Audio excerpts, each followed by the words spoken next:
PHE daily wagers ने 10 दिनों के लिए स्ट्राइक को डेफर किया हुआ है और उसके बाद क्या कुछ जो है वो रणनीति रहेगी वो हम जानने की कोशिश करेंगे। आज हमारे साथ रवि हंस यहाँ पर मौजूद है। पिछले कई सालों से पीएचई का जो मामला मंजर-ए-आम पर आया वो इन्होंने ही जो है वो लाया हुआ है और कई बार स्ट्राइक करते हुए जो है देखे गए। यहाँ पीएचई ऑफिस में भी, असेंबली के बाहर भी कई बार गए हैं ये और अपनी मांग को मनवा कर रहने का एक आज़म जो है वो किया हुआ। फ़िलहाल के लिए हम जानने की कोशिश करेंगे कि क्या वजूहत रही जो इन्होंने स्ट्राइक को डेफर किया हुआ है और क्या कुछ आश्वासन हुकूमत से इनको मिले हुए हैं। आप पहले कहते थे कि हमें गवर्नमेंट की किसी भी बात पर एतबार नहीं है, कमेटी पहले की हो या अब की हो, हम मानते ही नहीं है जब तक डायरेक्ट हमें असेंबली से ऑर्डर नहीं मिले। लेकिन अब जो आपने स्ट्राइक डेफर की हुई है, आपको क्या लगता है कि आप अपना जो एक आपका मिशन था उसके साथ कंप्रोमाइज़ नहीं कर रहे हैं आप? पहली बात तो ये है कि शायद आपको याद नहीं होगा, हमने कहा था कि कमेटी रेगुलाइजेशन के लिए बनी है। हमारी 3 डिमांडें और भी हैं। कमेटियां बड़ी बार बनी हैं, हम कमेटियों को टाइम देने के लिए तैयार हैं, बशर्ते हमारी 3 शर्तें हैं, 3 मांगे हैं, उनके ऊपर बात होनी चाहिए। आज उन्हीं 3 मांगों को लेकर के हमारी बात जो है जल शक्ति मिनिस्टर जावेद राणा साहब से हुई, जिन्होंने वादा किया है कि 2 मांगे, 3 में से 2 मांगे जो हैं वो मैं जल्द से जल्द पूरी करवाऊंगा और एक मांग जो है वो शायद आज ही शाम को कैबिनेट के अंदर रखेंगे, जिसमें हमारा 400 करोड़ पेंडिंग का इशू है। वो उन्होंने आज ही वादा किया कि आज ही कैबिनेट शाम को होगी और वो 400 करोड़ मैं कोशिश करूंगा कि सरकार को कैबिनेट में करवा के आपको वो रिलीज़ करवाऊंगा। दूसरी मांग जो है वो हमारा मिनिमम वेजेस जो हम डिमांड कर रहे हैं कि लेह लद्दाख यूटी की तर्ज पे हमें मिलना चाहिए तब तक जब तक के लिए रेगुलाइजेशन नहीं हो जाती। और उसके लिए उन्होंने क्या बोला? उसके लिए उन्होंने कमिटमेंट की है कि हम ये भी आपका राइट बनता है और हम इसके ऊपर भी मैं वादा करता हूँ आपको ये भी मैं लागू करवाऊँगा। मिनिमम वेजेस रेट क्या होगा वो कमेटी डिसाइड करेगी, जो भी रिकमेंड करेगी, लेकिन ये है कि ये 2 चीज़ें मैं आपकी पूरी करवाऊँगा। तीसरी हमारी मांग थी कि जो 60 साल के रिटायर होकर घर जा रहे हैं, खाली हाथ जा रहे हैं, उनके लिए या तो 10 लाख की कंपनसेशन होनी चाहिए या कमेटी की रिपोर्ट आने तक उनके ऊपर रोक लगनी चाहिए रिटायरमेंट पे। तो उन्होंने चीफ साहब को बोल दिया है कि इनकी लॉ प्रोसीडिंग देखें, हम क्या बेहतर इनके लिए कर सकते हैं, क्या हम कानूनी तौर पे इनको रोक सकते हैं रिटायरमेंट इनकी या कंपनसेशन दे सकते हैं। तो वो मुझे लग रहा है कि 1-2 दिन के अंदर चीफ साहब वो स्टडी कर लेंगे, जो भी लॉ प्रोसीडिंग होगी तो उसके बाद उसके ऊपर आगे कार्रवाई होगी जो भी होगी। तो आपको उनकी बातों पर पूरा विश्वास है कि वो जो बातें आपसे कर रहे हैं उन पर खरे उतरेंगे? नहीं, पूरा विश्वास नहीं है, पूरा विश्वास नहीं है, इसीलिए हमने डेफर की है, कॉल ऑफ नहीं की। इसीलिए हमने नेक्स्ट प्रोग्राम उनको बता दिया है कि अगर आपने जैसे हमारे साथ इन पास्ट में धोखे होते रहे तो हमें विश्वास किसी पे नहीं है। हर आदमी ने हमारे साथ धोखा किया है, हर चेयर ने हमारे साथ धोखा किया है। इसलिए हमने उनको नेक्स्ट प्रोग्राम भी बता दिया है कि अगर ये चीज़ें हमें 10 दिन के अंदर नहीं मिलती तो 7 तारीख को दोबारा असेंबली लग रही है और 7 तारीख को हम फिर से सड़कों पे होंगे। पर आप ये बात फिर उसी नेता को कह रहे हैं जो नेशनल कॉन्फ्रेंस का नेता है और आप पहले उमर साहब के खिलाफ आपने जब प्रोटेस्ट शुरू किए थे, आप यहाँ पर सीएम रेजिडेंसी को भी घेरने के लिए गए थे, आपने तब कहा था कि उमर अब्दुल्ला पर हमें विश्वास ही नहीं है, वो चाहे जो मर्जी करे, कमेटियाँ बनाएं या कुछ भी करें, हम उन पर एतबार ही नहीं कर। तो आज आखिर वजह क्या है जो आप एकदम से इनकी बात को जो है वो इस तरह से जो है वो एतबार करने लगे? वो एक तो वो कैबिनेट मिनिस्टर हैं जल शक्ति विभाग के, बिना उनके कोई वे आउट नहीं है। वे और विश्वास भी मैंने कहा विश्वास हमने अभी नहीं किया, हमने भी ऑप्शन दिया है। उन्होंने समय मांगा, हमने समय दिया है। हमने ये कभी नहीं कहा कि हम टेबल पे नहीं आएंगे। मैं हर मीडिया में कहता हूँ बात टेबल पे ही ख़त्म होगी और जब सरकार टेबल पे बुलाएगी हम तैयार हैं। हमें लगेगा कि हाँ अगला सीरियस है, अगर वो मौका मांग रहा है हम मौका देंगे, क्योंकि हम अड़ियल नहीं है, हमें मसला हल करवाना है, हमें किसी से कंपटीशन नहीं करना है। पर यह हुकूमत तो ये भी कह रही है कि जो हमसे पूछा जा रहा है कि हमें जल्द से जल्द हमारे मामलात हल करो, वो पिछले 10 सालों तो जिन्होंने हुकूमत की उनको क्यों नहीं पूछते हैं? तो इस पर क्या जवाब देंगे आप? क्या आपको नहीं लगता कि हमने उनको भी पूछा था? आप तो कवरेज करते ही रहते हो। लेकिन आप तो उसी दिन सामने आते हैं जब कोई बड़ा इवेंट हो, मोदी जी आएंगे तब आप सामने आते हैं, असेंबली लगी तो आप सामने आगे हैं, या फिर कहीं इलेक्शन होगा आप सामने, उसके अलावा तो आप दिखते नहीं हैं।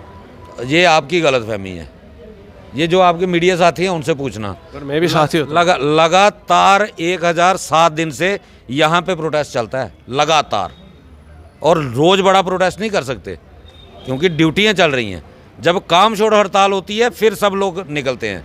ऐसे हम रूटीन में प्रोटेस्ट करते हैं 15-20 लोग, और टाइमिंग हमारी रहती है 11:30 से 2 बजे तक। क्या फ़ायदा रहा फिर उस सारे प्रोटेस्ट का जब आप दोबारा से फिर उसी विभाग के सामने, उसी हुकूमत के सामने जो है वो अपनी मांगें पूरी करवा रहे, जिनके खिलाफ कल तक आपकी शिकायतें थी कि हमें आज तक इन्होंने नज़रअंदाज किया? पत्थर उसी पेड़ को मारे जाते हैं जहाँ फल लगते हैं। कभी देखा है किसी को नीम के पेड़ को पत्थर मारते हुए?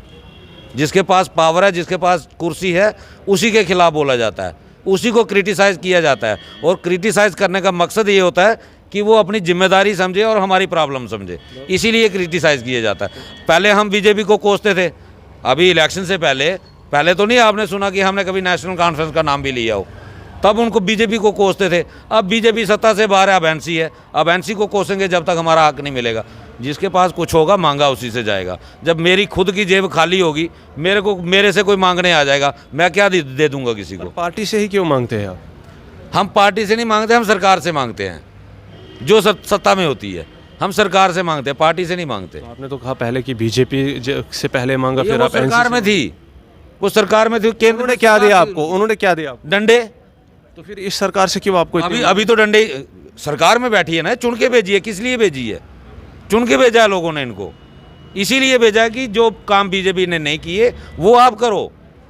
ये सरकार तो कहती है कि वोट आप लोगों ने बीजेपी को चुन चुन के दिए हैं और नेशनल कॉन्फ्रेंस का जम्मू से उतना जो है वो कुछ आंकड़ा भी नहीं हुआ है, और अब जम्मू डिवीज़न से जब इसी सरकार से मांग जो है वो मांगी जाएगी, तो बीजेपी के इतने एमएलए जो है वो उनसे क्या कहेंगे आप? नहीं, उनको तो मुर्दाबाद ही चल रहा है फिलहाल अभी मेरे ख्याल में।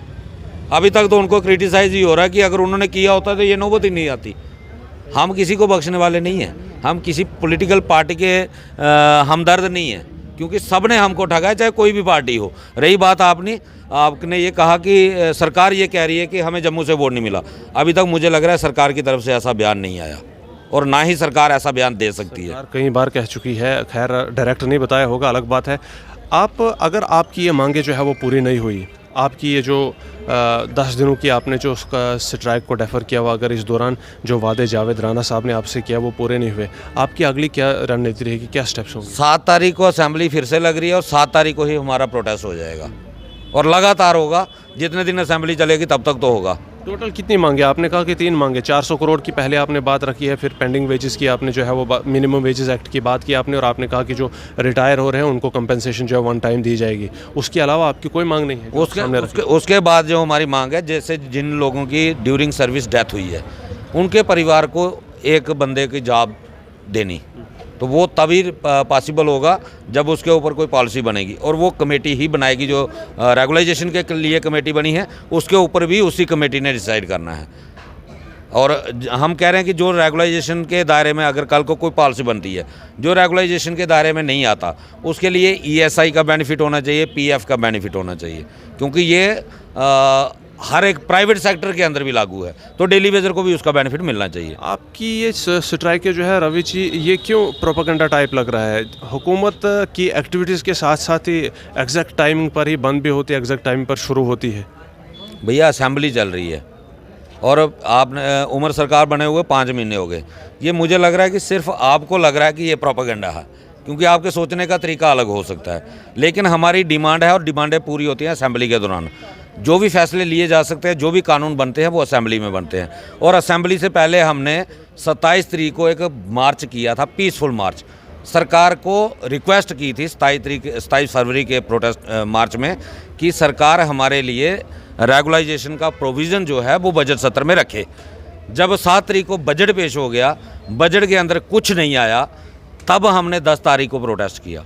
10 तारीख को प्रोटेस्ट करने के बाद 11 तारीख को मेमोरेंडम दिया अपना जावेद राणा साहब को, कि 10 दिन का फिर से टाइम दिया कि अगर आप 10 दिनों में हमारे लिए कोई प्रावधान नहीं करते हो तो फिर हम 20 तारीख को हड़ताल पे जाएंगे। हमने कोई प्रोपेगेंडा नहीं किया, हमने एक ट्रेड यूनियन कल्चर पूरा अडॉप्ट किया। जो तरीके होते हैं, जिस तरीके से सरकार को टाइम दिया जा सकता है, वो टाइम हमने सारा फॉलो किया। उसके बाद हम स्ट्राइक पे आए हैं। आपकी नज़र में बीजेपी और एनसी दोनों में कौन सबसे अच्छा है? फिलहाल कोई भी नहीं, फिलहाल कोई भी नहीं। जो हमें हमारा हक देगा हमारे लिए वही सबसे। वो ताकत किसके पास है? अभी ताकत डिवाइड अब दोनों के पास है, और इसलिए मैं बार बार अपील कर रहा हूँ दोनों को कि भाई राजनीति करने के लिए बहुत सारे मुद्दे हैं, राजनीति आप बाद में कर लेना। बड़े मुद्दे आएंगे, अभी 5 साल मौका है आपके पास, अब 5 साल के बाद इलेक्शन होना है।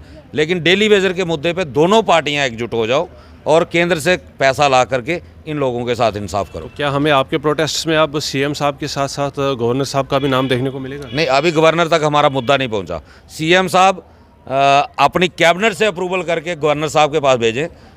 जब गवर्नर साहब नहीं करेंगे फिर सीएम साहब अपना काम कर दें, उसके बाद सीएम साहब भरी फिर गवर्नर के साथ। चलो, बात करने के लिए बहुत बहुत शुक्रिया। वन बाय वन जो है वो सारे लोगों को जो है वो इस मामले में इंक्लूड करना है और अपनी मांगे पूरी करवा करके रहना है। फिलहाल मैं बता दूं 10 दिनों के लिए स्ट्राइक डेफर किया पीएचई डेली वेजर्स ने अपनी मांगों को पूरा करने के लिए, और उसके बाद क्या रणनीति रहेगी वो तभी पता चलेगा। लेकिन फिलहाल के लिए जावेद राणा ने कुछ आश्वासन दिए है और उन्हीं के कहने पर जो है वो उसी आश्वासन के कहने पर पीएचई डेली वेजर्स ने फिलहाल के लिए स्ट्राइक को डेफर किया हुआ। आने वाले समय में शायद और जो है वो इनकी स्ट्राइक जो है वो आगे देखने को मिलेगी। असेंबली शुरू होते ही कुछ और जो स्टेप्स है वो डेली वेजर्स उठाएं और कुछ नई रणनीतियाँ अपनाएं अपनी मांगों को मंजर-ए-आम पर लाने के लिए और पूरा करवाने के लिए। खैर, वो तब की बात होगी और तब हम फिर से इस मामले को लेकर आपके सामने आगे। फिलहाल के लिए इस रिपोर्ट में इतना है। आपके क्या विचार है कमेंट सेक्शन में हम जरूर जानना चाहेंगे। अपने विचारों को कमेंट सेक्शन में हम तक जरूर रखें। चैनल को फॉलो सब्सक्राइब कर न्यूज़ को ज़्यादा से ज़्यादा शेयर करें। तब तक के लिए रखें अपना ख्याल, दीजिए मुझे इजाज़त। जय हिंद।